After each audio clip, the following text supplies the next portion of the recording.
Samadhi is not something to be achieved. Samadhi is something that is reading these lines through you. This is the first paradox in the spiritual path that Nisargadatta Maharaj wants you to realize. You are searching for something that has never left you. We think that meditation is a skill, a deep state, a certain stability that only those with roots can reach. We believe that only when the mind is quiet, when there are no more thoughts, when energy is flowing, when there is a sublime experience, can it be called meditation. But Maharaj looked straight into the eyes of the student and said, "You are not the mind. So why do you have to wait for the mind to be quiet to be yourself?" That sentence was like a sword that cut through all the misunderstandings, all the techniques, all the complexities that people have attached to the word meditation.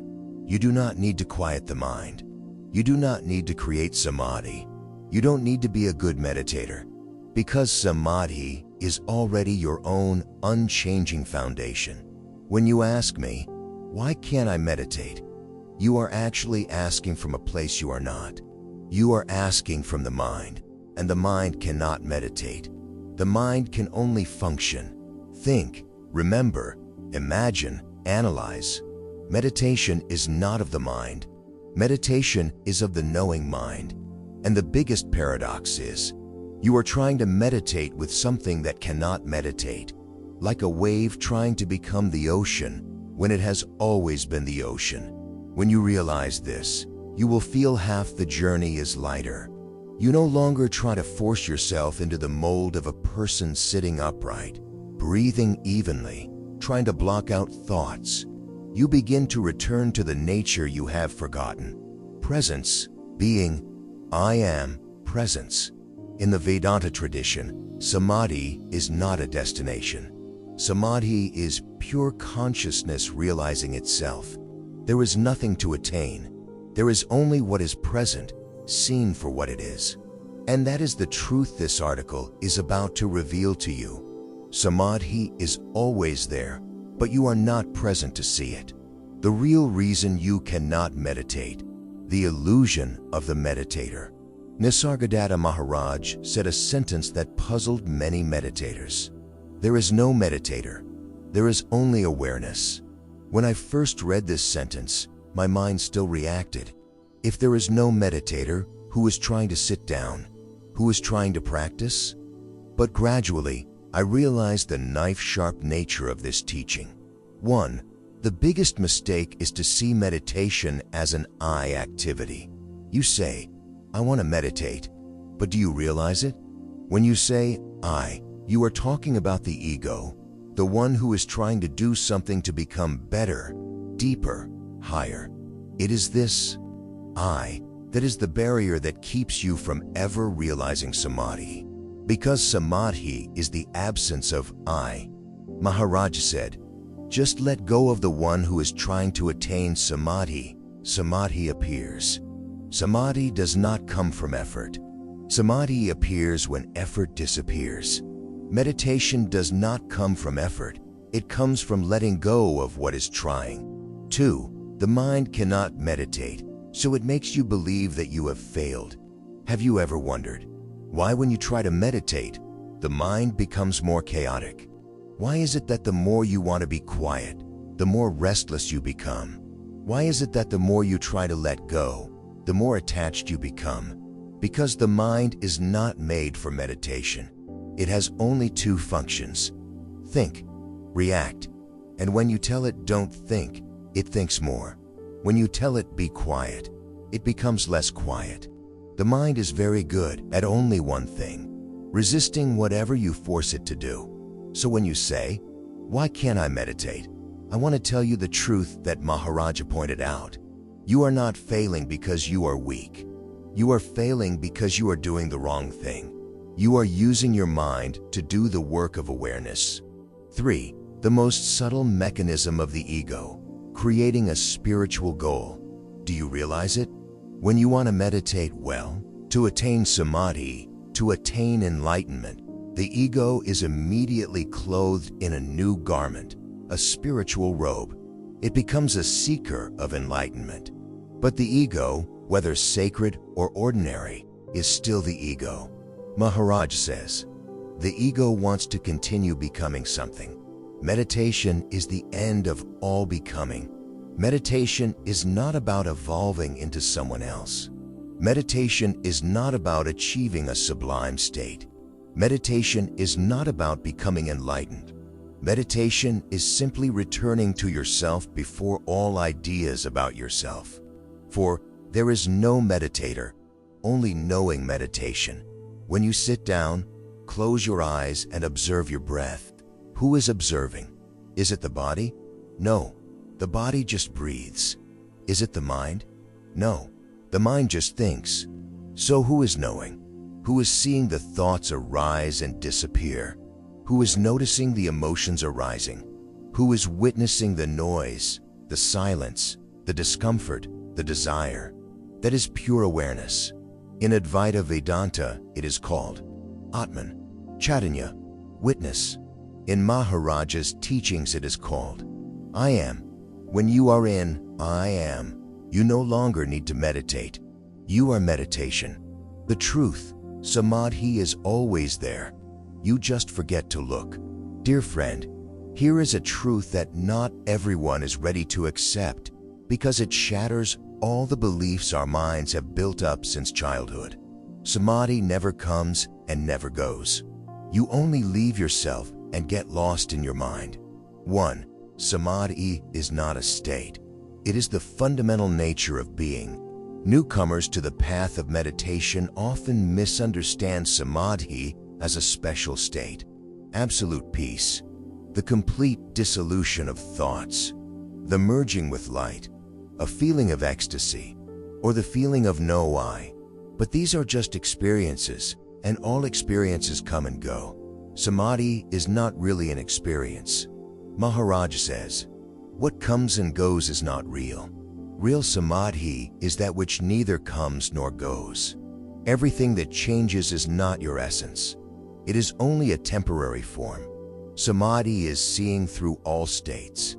Seeing you are happy, seeing you are sad, seeing you are peaceful, seeing you are agitated. That seeing is Samadhi. No color, no smell, no special experience, just pure knowing. 2. You don't lose Samadhi. You lose yourself in the mind. Look at your day. You wake up full of thoughts. You rush into work. You react to emotions. You get caught up in memories. You get attached to desires. You run after hopes, fears, calculations.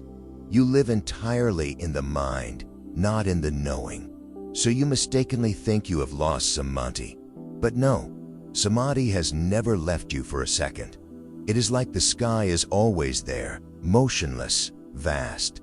And you are looking at the turbulent clouds and think the sky has disappeared. You do not need to search for Samadhi.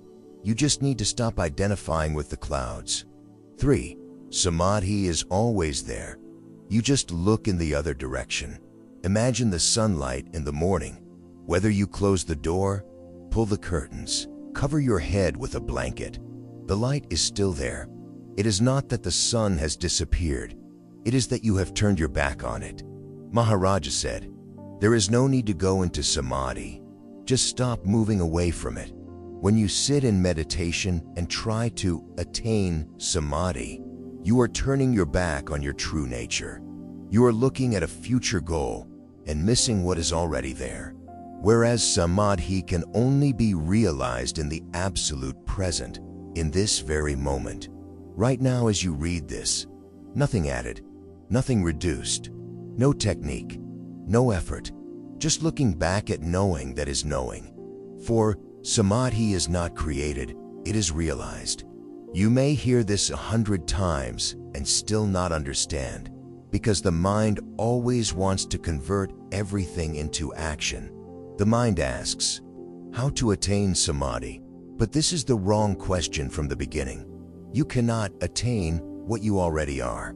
Samadhi is not a result of practice, not an achievement.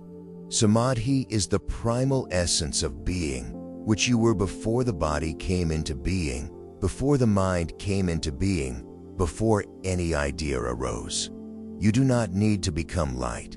You are light. You just need to stop covering yourself with the darkness of false thinking and identification.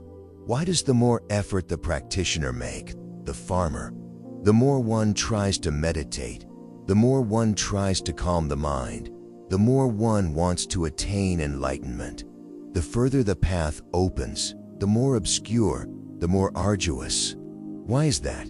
Maharaj answered with such directness that it shatters all illusions. Any effort to attain Samadhi is made by something other than oneself. Effort comes from the ego. Samadhi is the absence of the ego. So the nature of any effort pulls you further away from what you seek. 1. The mind makes an effort to meditate, the mind strengthens. This is the first law of wrong practice. Effort equals strengthening the mind. When you think, "Today I will meditate well," you have already taken a step away from meditation. When you think, "I need to stop thinking," you have already fed the thought. When you think, "I want to experience light, peace, no self," you have already fallen into the trap of ego. The mind is very subtle. It will use meditation to survive. It will make meditation the goal. It will make you the pursuer. And when you pursue, you are far away. 2. Spiritual stress, trying to become enlightened. This is the most severe form of stress that meditators face. Not work stress, not sadness, but enlightenment stress. You put pressure on yourself to reach a certain level. You compare yourself with the master, with others. You judge yourself when your mind is not at peace. You create a lofty ideal and then torture yourself to reach it. Maharaj said, "You cannot force a flower to bloom. You just have to stop interfering." The more you try to become enlightened, the further you are from enlightenment. The more you try to be still, the more your mind is disturbed. The more you want to let go, the more you claim, not because you are wrong, but because the effort comes from the wrong place, the mind. 3. The effort to experience is the knower one barrier. When people meditate to have an out-of-body experience, feel high energy, attain absolute stillness, leave the body, see light, see the levels, dissolve into the void, feel no self, then they have lost meditation from the first minute, because all experiences belong to the mind. True meditation is not experience. True meditation is the basis of all experiences. Maharaj said, "Whatever you experience is not you. You are the knowing that experiences." When you drop all expectations, all demands, all searches, Samadhi does not appear. It is realized. For the most subtle ego, I am becoming very spiritual. This is the most dangerous illusion. When people meditate a lot, read a lot, attend retreats, have some energy experiences, they start cultivating a new ego. I am deep. I have a high vibration. I am awakened. I am more special. I know more. I am close to enlightenment. But that is only the spiritual ego. And this is the most difficult, subtlest, most arrogant layer of ego to break. Maharaj says, when you think you are close to enlightenment, that is when you are furthest away. It is not that you are wrong. It is that you have fallen into the subtle game of the mind. The ego loves to be special, but the truth is, in Samadhi, there is no one special. There is only pure being. How to meditate without meditation? Dear friend, this is perhaps the most unbelievable part for those who are new to the practice. The deepest meditation is not trying to meditate. I know, this sounds like a paradox. Your mind will immediately ask, if I don't meditate, how can I meditate? If I don't do anything, how can I meditate? But you are thinking from the mind's perspective, where everything has a method, a goal, an action. Meditation is not in the logic of the mind. Meditation is the letting go of everything the mind is trying to do. Just like when you try to sleep, you can't sleep. Only when you stop trying to sleep, sleep comes. The same is true of meditation. 1. Not meditating means not interfering. Let's observe. When you seriously try to meditate, you usually do this. You try to breathe properly. You try to stop thinking. You try to calm your mind. You try to concentrate. You try to achieve a better state. But do you see? All of these are subtle tensions. All of them are ego activities. You are not meditating. You are controlling your meditation. Real meditation begins when you stop controlling. Not meditating means not adjusting your breathing, not resisting your thoughts, not trying to suppress your emotions, not judging, not expecting, not wanting to achieve anything, not wanting to feel anything in particular, not wanting to change the present, just looking, seeing things as they are. That is deep meditation. 2. No meditation is returning to the natural state before the mind appeared. Look at a newborn baby.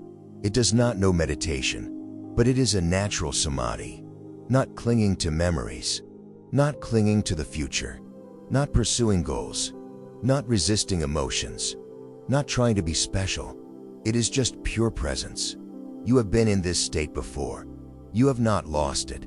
You have just forgotten it because you grew up in a world filled with expectations, standards, logic, effort, achievement.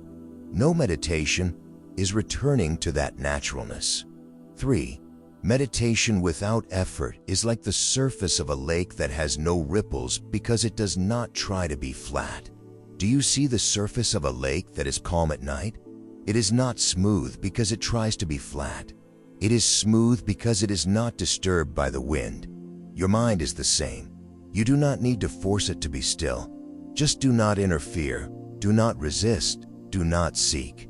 It will naturally settle down, not because you meditate well, but because you stop disturbing it. 4. Meditation is seeing, not doing. The moment you shift from doing to seeing, from controlling to witnessing, from wanting to letting go, meditation naturally occurs. You do not enter meditation. Meditation enters you. And that is Maharaj's meditation. Meditation without method. Meditation without technique. Meditation without meditator. Meditation is pure knowing.